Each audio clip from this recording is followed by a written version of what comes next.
21 coups de canon le 7 septembre 1930, au centenaire de l'indépendance de la Belgique, saluaient la naissance à Bruxelles du petit prince Baudouin.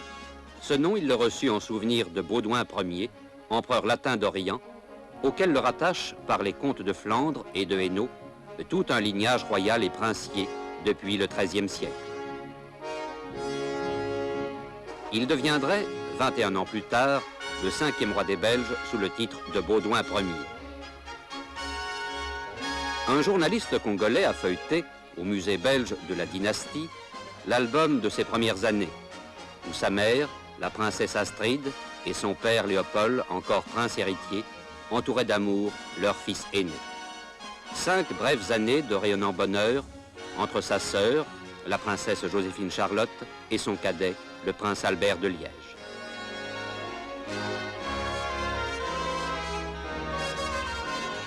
Quand cette jeune vie fut soudain endeuillée par la mort tragique à Marche-les-Dames d'Albert Ier, son grand-père, le monde entier porta le deuil du roi chevalier. Dans le carrosse, aux côtés de sa maman devenue la reine Astrid, pour le petit prince Baudouin, l'avènement du roi Léopold III s'annonçait en février 1934 comme une ère nouvelle d'épanouissement.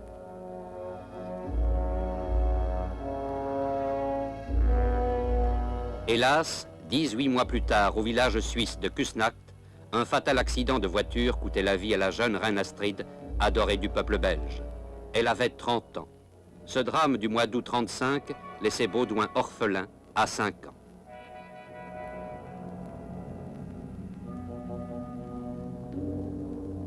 Mais, si cruels que soient les deuils familiaux, un prince héritier se doit à son pays et à ses futurs devoirs. Baudouin s'y appliquait dès lors, comme les scouts, et parmi eux, il voulait être prêt. Il fut un garçon studieux et bon compagnon. Épris d'histoire et de sciences humaines, féru de mécanique et de sciences exactes, versé dans les langues vivantes, il aimait aussi les sports de plein air. Son éducation fut à la fois ouverte et rigoureuse, sous la vigilance paternelle. Et dès son enfance, des convictions profondément religieuses animaient sa philosophie des rapports humains dans un climat de justice sociale distributive.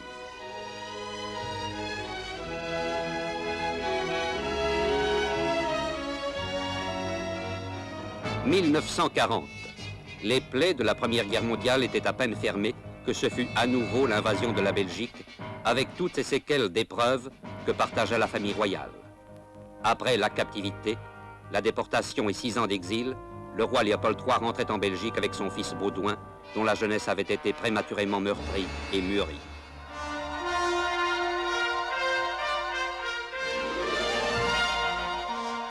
Un an plus tard, lui incombait la charge de succéder à son père du vivant de celui-ci.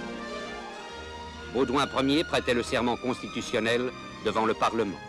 C'était le 17 juillet 1951. Le nouveau roi des Belges n'avait pas encore 21 ans. Son règne débutait sous de difficiles auspices, au débouché d'une crise qui avait menacé l'existence même du pays.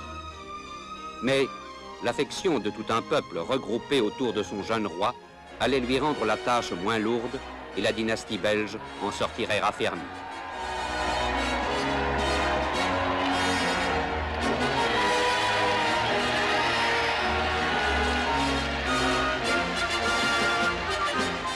En lui conférant l'épitoge doctoral, l'université reconnaissait bientôt ses qualités d'arbitre et de guide éclairé. Une mutation profonde de l'infrastructure belge s'avérait indispensable dans tous les secteurs, au lendemain d'une guerre ruineuse et dans le contexte de l'évolution accélérée des techniques. Ce fut un rôle déterminant que celui de Baudouin Ier, allant jusqu'au cœur des recherches nucléaires.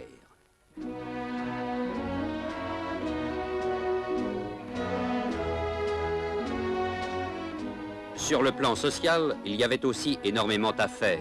Et l'on retrouve partout le roi Baudouin dès qu'il s'agit de stimuler, d'encourager la promotion effective d'une plus équitable répartition des acquis du travail, du capital et du savoir, de la conscience professionnelle, du dynamisme et de l'expérience dans une communauté nationale plus solidaire.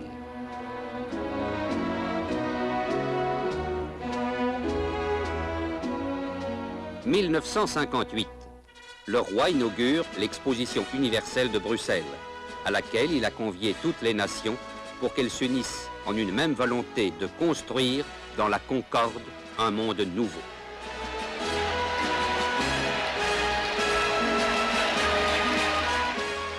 Bien des futurs dirigeants congolais eurent alors la révélation d'eux-mêmes et de l'importance de leur pays dans la perspective internationale.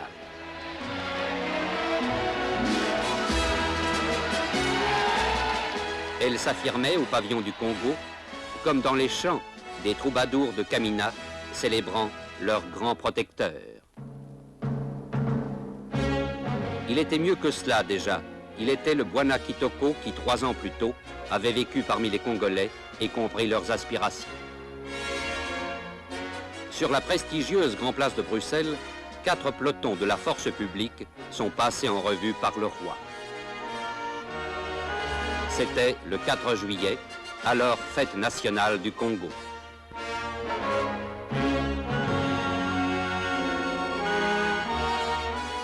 Les drapeaux des campagnes d'Afrique et des associations patriotiques belgo-congolaises furent à l'honneur. Et pour la première fois en Belgique, en ce bel été 58, on vit défiler fièrement ces martiales unités dans le plus beau décor du monde.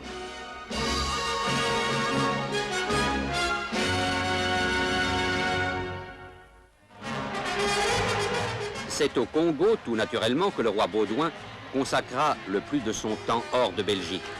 À 3 reprises et pour la première fois en 55, il fut accueilli au Congo avec enthousiasme.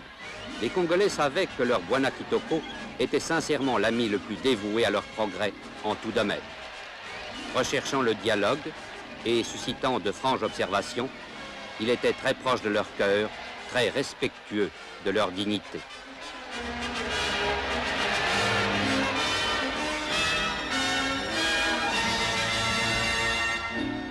Il avait, pour chacun d'eux, les mots et les gestes qui ne trompent pas.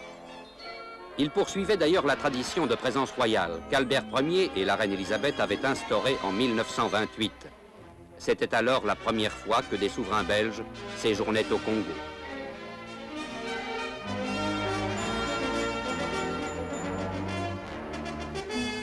Ils s'y livrèrent à de profondes enquêtes.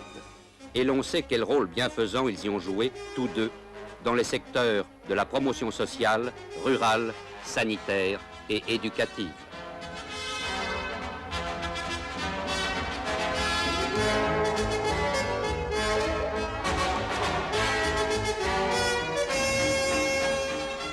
« 1er juillet 1960, vint l'indépendance.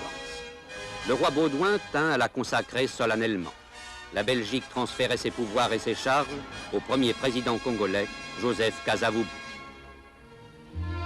Et puis, en septembre de la même année, la Belgique apprenait avec une extrême allégresse les fiançailles du roi avec Doña Fabiola de Moraes Aragon.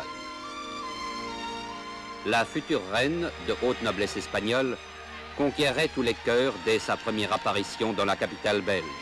Ce fut immédiatement le déferlement de la foule qui ne se contentait pas d'acclamer, mais voulait établir un contact direct, exprimer ainsi la chaleur de ses sentiments pour la fiancée royale.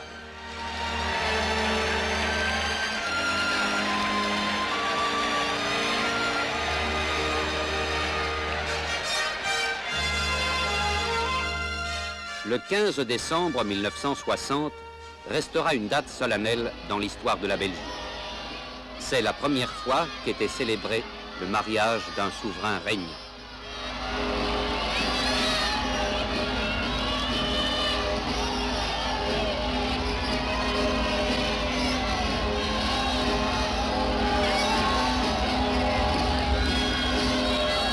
Vive la reine!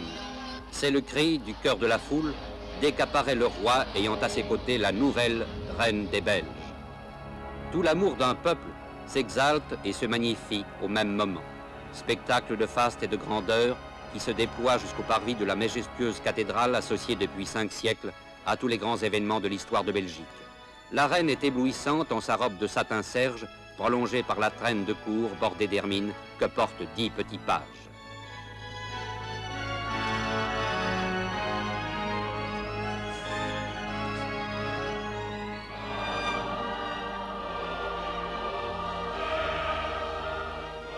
Fête sans précédent dans l'histoire de l'Église, c'est au nom du pape que le cardinal Van Rouille bénit l'union royale.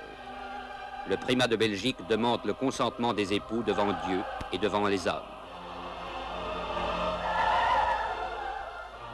Baudouin et Fabiola échangent les anneaux, gage de fidélité, d'amour et d'assistance mutuelle. Au pied de cet autel fleuri, c'est l'image même du bonheur que la Belgique et le monde contemplent.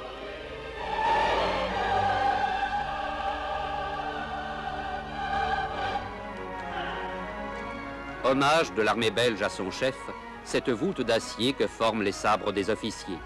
Les Belges qui en avaient la nostalgie vont pouvoir joindre désormais ces deux cris « Vive le roi, vive la reine ». La suite des rois, des princes et des représentants des chefs d'État quitte à son tour la cathédrale.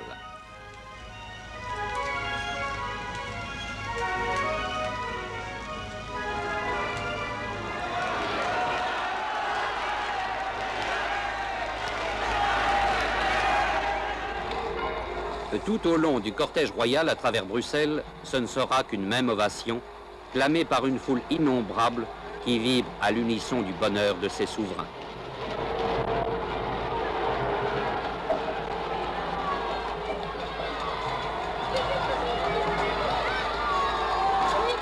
Ils sont rentrés au palais, mais la foule réclame une dernière apparition. Vive le roi, vive la reine.